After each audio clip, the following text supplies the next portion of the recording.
Bismillahirrahmanirrahim. Assalamualaikum warahmatullahi wabarakatuh. Alhamdulillah rabbil alamin. Allahumma salli ala Muhammad wa ali Muhammad. Sekali lagi alhamdulillah kita berkesempatan untuk bertemu kembali sharing di bulan Ramadan tentang masalah-masalah Ramadan yang memang tidak ada habis-habisnya untuk kita gali. Kali ini saya akan bicara tentang bulan Ramadan yang memancarkan kebaikan bagi sesama. Ya.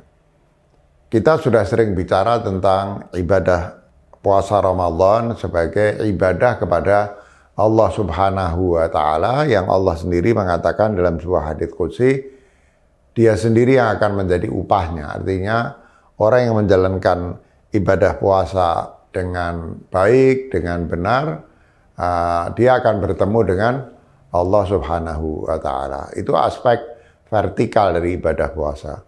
Tapi tentu saja Islam tidak pernah bisa dilepaskan juga dari aspek horizontal, hubungan antara manusia dengan sesama makhluk Allah. Apalagi Allah Subhanahu wa Ta'ala mengajarkan kepada nabinya, kemudian pada gilirannya Nabi mengajarkan kepada kita bahwa seluruh isi alam semesta ini adalah iyalullah, keluarganya Allah Subhanahu wa Ta'ala, dan manusia yang paling baik adalah yang paling baik terhadap keluarganya Allah Subhanahu wa Ta'ala. Maka tidak pernah ada ibadah vertikal kepada Allah Subhanahu wa Ta'ala yang bisa dipisahkan dengan berbuat baik kepada sesama makhluk Allah yang tidak lain adalah keluarganya Allah Subhanahu wa Ta'ala. Dan kita pada pagi ini secara ringkas akan menunjukkan betapa puasa Ramadan ini adalah sarana bagi kita untuk bukan saja beramal sebanyak mungkin bagi sesama makhluk Allah, tapi yang lebih penting dari itu adalah menanamkan atau mengembangkan sumber dari dorongan berbuat baik kepada sesama itu selama bulan Ramadan. Artinya apa?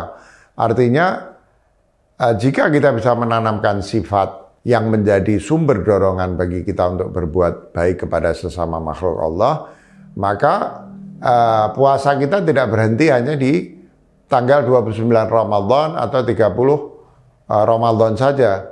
Karena kalau kita hanya berorientasi pada beramal baik, tentu itu sesuatu yang baik, tapi jangan-jangan dia berhenti di 29 Ramadan atau 30 Ramadan. Setelah itu kita akan hidup dengan cara yang tidak sepenuhnya sejalan dengan bagaimana cara hidup kita di bulan Ramadan. Karena itu, hal yang penting yang harus kita capai adalah bulan Ramadan itu menjadi wahana kita berbuat kebaikan sebanyak mungkin, tapi perbuatan kebaikan kita itu juga bisa melatih diri kita, sehingga bahkan setelah melewati bulan Ramadan, kita masih punya dorongan untuk terus berbuat baik kepada sesama makhluk Allah Subhanahu wa Ta'ala. Nah, apa ini sumber dorongan? Sumber dorongannya itu adalah perasaan cinta, ya, bahwa dengan berpuasa Ramadan kita bisa menaklukkan egoisme kita, ya, sehingga hidup kita itu kemudian berorientasi kepada upaya memberikan kontribusi atau memancarkan kebaikan bagi sesama makhluk Allah, ya.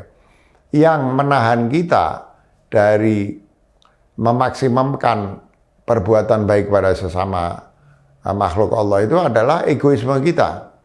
Egoisme kita itu selalu ingin supaya segala sesuatu itu kita kuasai. Masih bagus kalau dengan cara-cara yang halal. Bahkan kadang-kadang kita berusaha menguasai semuanya, bahkan dengan cara yang tidak halal, untuk memuasi hawa nafsu kita yang tidak pernah terpuasi. Rasulullah pernah mengatakan bahwa hawa nafsu Adam itu tidak akan pernah kenyang kecuali dengan tanah. Artinya apa? Ketika mati, kalau sudah mati, tidak punya jasa, tidak punya tubuh, hawa nafsu ammarah bisu, itu juga akan mati bersama dengan matinya badan kita. Tapi selama kita hidup, itu hawa nafsu kita selalu ingin minta dipuasi. Dan kalau kita gagal menaklukkannya, ya, gagal menjinakkannya, akhirnya akan terjadi kita hanya mengurusi diri kita dan tidak pernah terpikir untuk mengurusi sesama makhluk Allah, khususnya yang paling membutuhkan bantuan kita. Nah, disinilah sebetulnya puasa ini bisa menjadi sarana, bukan hanya wahana berbuat baik, tapi sarana bagi kita untuk bisa membunuh egoisme, menjinakkan hawa nafsu, dan sebagai gantinya menempatkan cinta di dalam hati kita. Dan inilah sebetulnya tujuan utama dari puasa Ramadan itu. Dikatakan bahwa hawa nafsu, atau dalam Al-Quran tadi saya singgung disebut sebagai an-nafs al-ammarah bisu, itu terkait erat dengan konsumsi, cara konsumsi kita. Terkait erat dengan bagaimana kita memanjakan tubuh kita. Orang yang terlalu banyak makan, ya, orang yang terlalu banyak makan daging, kalau di dalam tasawuf khususnya daging merah, ya.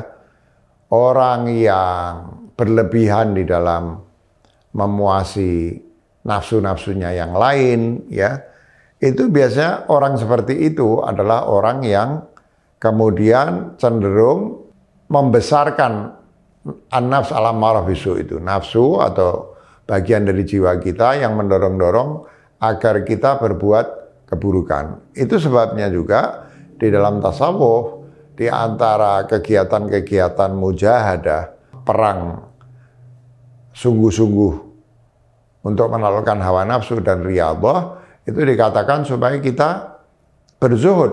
Artinya meskipun kita ingin makan banyak, kita tahan. Kalau zaman sekarang, meskipun kita ingin melakukan konsumsi yang lain secara mewah-mewah, kita tahan. Itu bagian dari cara kita menaklukkan atau memerangi hawa nafsu.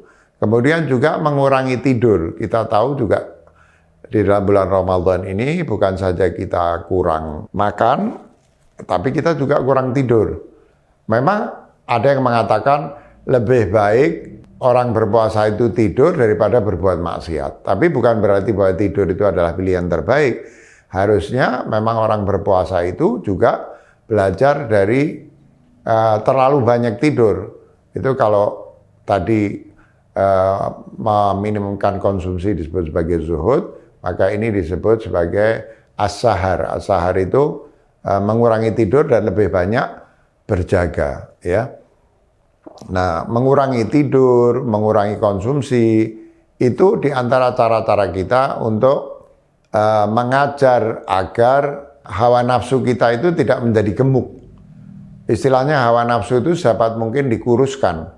Kalau hawa nafsu ini sudah dikuruskan, maka yang akan terjadi perebutan antara hawa nafsu egois dan cinta itu akan lebih mungkin dimenangkan oleh cinta kepada sesama makhluk Allah. Kalau kita sudah bisa menjinakkan ego kita, meminimumkan kebutuhan-kebutuhan badan kita, menaklukkan hawa nafsu kita, maka hidup kita nanti akan otomatis berorientasi pada berbuat baik kepada sesama, ya.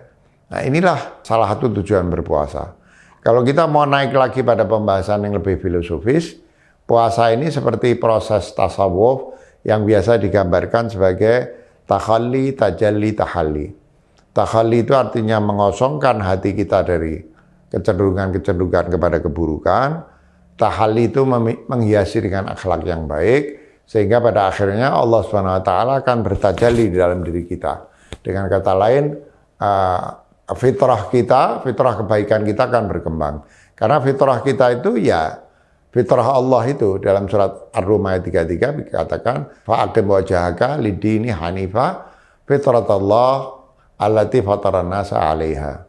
Ya, jadi hadapkan wajahmu lurus-lurus kepada din, cara hidup yang ditetapkan oleh Allah SWT, dan itu adalah fitrah Allah yang manusia diciptakan atas fitrah itu.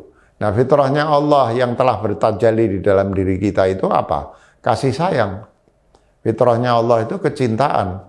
Kalau dengan puasa kita bisa mengosongkan hati kita dari keburukan, mengisinya atau menghiasinya dengan keindahan akhlak, kemudian Allah bertajalli di dalam hati kita, kita buka ruang bagi Allah SWT untuk bertajalli, otomatis kita nanti akan menjadi manusia yang fitrahnya fitrah Allah. Fitrah Allah itu apa? Ar-Rahmah, welas asih. Nah, kalau kita sudah memiliki fitrah rahmah itu, otomatis kita akan, dari diri kita akan terpancar kebaikan bagi semesta alam, didorong oleh adanya sifat welas asih yang sudah dominan di dalam diri kita, ya. Jadi kira-kira itulah sedikit pembahasan tentang pancaran Ramadan dalam bentuk kebaikan kepada sesama manusia. Jadi kesimpulannya, Ramadan itu sendiri wahana beramal soleh, tapi Ramadan harus dijadikan sarana untuk mendidik hati kita agar bebas dari egoisme dan sebagai gantinya didominasi oleh cinta atau kasih sayang atau welas asih atau rahmah. Ya, dan itu dilakukan dengan cara membuat badan mendapatkan konsumsi minimal, termasuk juga tidur yang sekadarnya, yang dengan cara itu pangkalan bagi hawa nafsu. Badan itu kan pangkalan bagi hawa nafsu. Kalau pangkalannya lemah, otomatis hawa nafsunya juga tidak tumbuh subur. Nah, kalau hawa nafsu tidak tumbuh subur, kita sudah melakukan pengosongan dari amal buruk, akhlak buruk, penghiasan hati dengan kebaikan, akan bertajallilah, akan bersemayamlah Allah di dalam hati kita. Dan Allah itu adalah zat yang maha pengasih, maha penyayang, maha welas asih.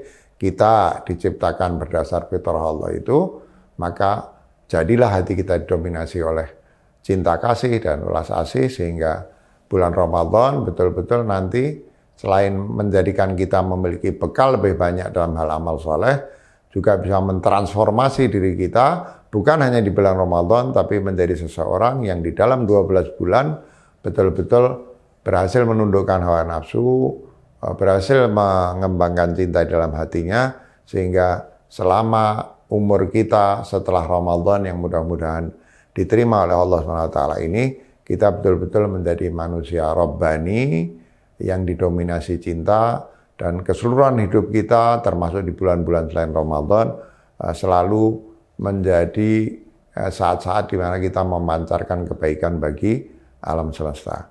Saya kira itu saja yang saya sampaikan sedikit, mudah-mudahan bermanfaat untuk diri saya dan bagi yang mendengar. Wassalamualaikum warahmatullahi wabarakatuh.